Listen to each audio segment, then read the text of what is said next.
Super ganda. Parang solo namin dito na asawa ko. At yung paligid guys ay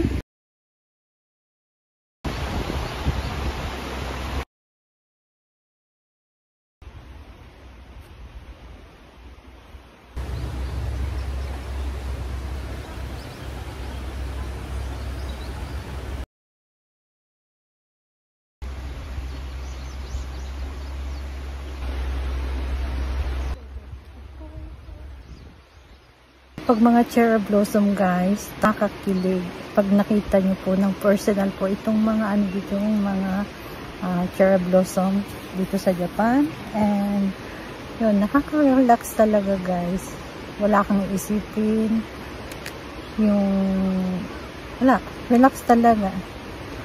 Eka nga, diba, pag nakita mo yung cherry blossom ay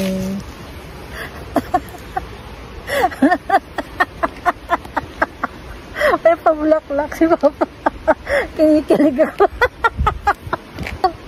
Bigla akong kinilig. Diba? Mga damo-damong bulaklak. Galing sa puso niya. Yung damo-damong bulaklak. O, diba? Nabigyan ako. Thank you. Kawaii. Kawaii. Alam ko anong pangalan nito. Kahit saan naman ito tumutubo. Ang ganitong paligid, isa din ito sa nakaka-relax, nakakapagpaano sa ating mga puso at damdamin. Sabi nga nila, nakakakilig. Pag nakita mo yung cherry blossom dito sa Japan, kahit saan ka pumunta dito, kahit sa probinsya, sa park, o sa mga bundok, makikita mo yung mga ano ng kagandahan ng cherry blossom. Kaya yan guys, dito nature lang. Saka yun, yung paligid. Ang ganda. Ayan. Oh. Ayan siya guys. Pero nature pang itong lugar namin.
Biyaheng namin. Ito kami sa ng bilihan ng mga kahoy. Ganap kami ng kahoy. Ito ganda.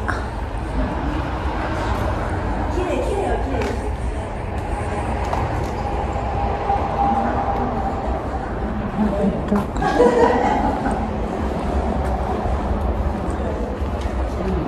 Kotse mga kayo, Papa.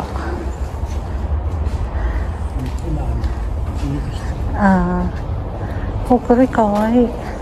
Kawaii da ne. 11名。いいやつだな。na. Bibili kami ng kahoy. Sa Pinas, tinatapon lang ganito. Pero dito, tingnan nyo guys, yayamanin ng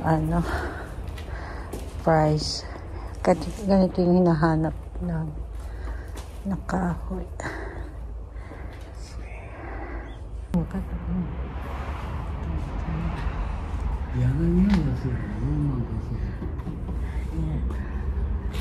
Tapos itong kahoy na to, 13 kalapad mahigit. Ito naman 2x2, 17 kalapad mahigit.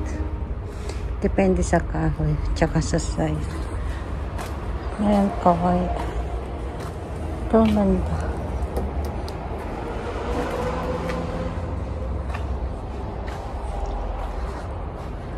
Ayan yung nila. Ayan.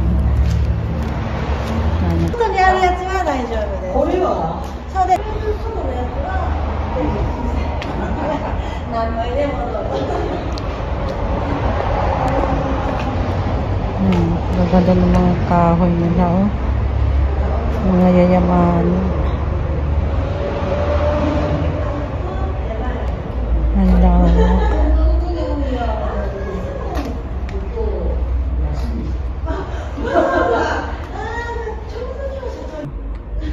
Ayan yung price. Ganda. Ayan guys. Bili lang kami ng kahoy. Kahoy lang.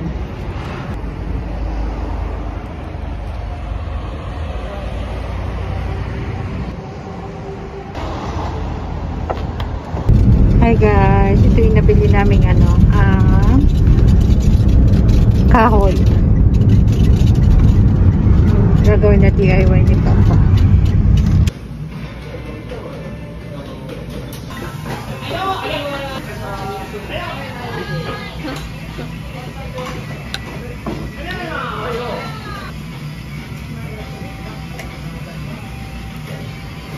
Yan yung paligid.